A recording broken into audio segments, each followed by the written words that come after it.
السلام علیکم ورحمت الله. علي نور سے محترم پوښتنه کړې ده چې د مرض د وجې نه سړی څه بندونه واچوي یا کنجکې او مرۍ غاړه کې یا ویزان دي کې دا څه حکم لري؟ حدیث کې راغلی دا حدیث امام احمد د عمران بن حسین رضی الله عنه نه نقل کړی دی. وایي چې نبی صلی الله علیه وسلم یو سړی ولید چې د هغې په لاس کې یو بند یو تار پروت و. نو رسول الله صلی الله علیه وسلم ته وویل چې دا څه شی دی، دا تار دې څه وجې نه اچولی دی؟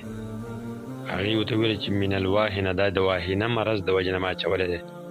واهنه داسې یو مرض دی چې په دې لاس باندې راځي، دا لاس ورسره بیا لږ سوس غوندې شي، نو د دې مرض د ښه کېدو دپاره دا ما اچولې ده. رسول الله صلی الله علیه وسلم ورته وویل چې انزعها فانها لا تزيدك الا وهنه، دا بند او دا تار لرې که ایستې وغورځوه، دا نه زیاتوي مګر ستا دا مرض نور هم زیاتوي. فإنك لو مت وهي عليك ما أفلحت أبدا، که ته چېرې په دې حالت کې مړ شي چې ستا په لاس کې دا بندونه پراته وي او عقیده یې دا وي چې د دې د وجې نه دا مرض ښه کېږي، نو هېڅ چېرې به کامیاب نه شي. وجه دا ده که د چا دا عقیده وي چې د دغې بندونو د وجې نه یا د دغې مرۍ او د کنجکو د وجې نه دا مرض ښه کېږي، دا اثر کوي په خپله په دې کې چې دا مرض ورسره ښه کېږي، نو دا د شرک او د کفر عقیده ده. ځکه رسول الله صلی الله علیه وسلم دغې سړي ته وویل چې که دا دې په لاس باندې وي او په دې حالت کې مړ شولې، نو هېڅ چېرې به کامیاب نه شي. ځکه مشرک سړی هېڅ چېرې جنت له نه شي تللی. الله تعالی قرآن کې وایي انه من یشرک بالله فقد حرم الله علیه الجنه، چا چې د الله تعالی سره شریک جوړ کړو نو الله تعالی په ده باندې جنت حرام کړی دی، همیشه دپاره به د ده ځای اور وي.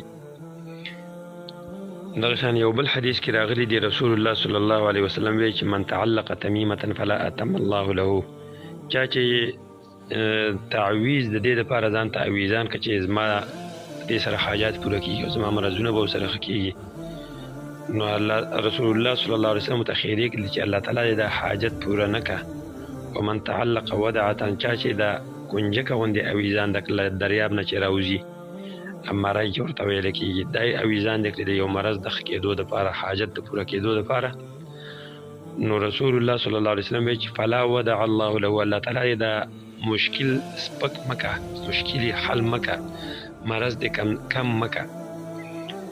او بیا وایي چې ومن تعلق تمیمة فقد اشرک، چا چې تعویز اویزان که یقینا د شرک وکړه.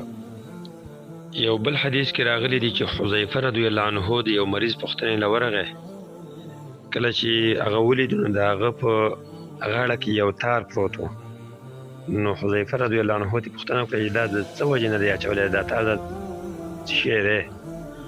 قال من الحمى، دا مې د تبې د وجې نه اچولی چې دا تبه مې ښه شي. فقطعه، دغه تار یې ترې راوشله او ایستی یې وغورځو.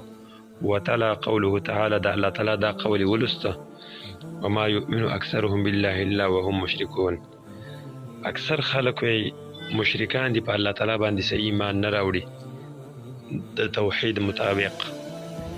نو دا تارونه اویزاندول یا کنجکې او دا مرۍ اویزاندول په دې نیت باندې چې د دې سره دا مرض ښه کېږي یا په دې سره زما حاجت پوره کېږي، نو دا شرک دی او د دې نه توبه ایستل الله تعالی ته پکار دي او د دې نه ځان ساتل پکار دي، ځکه مشرک باندې الله تعالی جنت حرام کړی دی او همیشه دپاره اور کې وي. الله تعالی اعلم.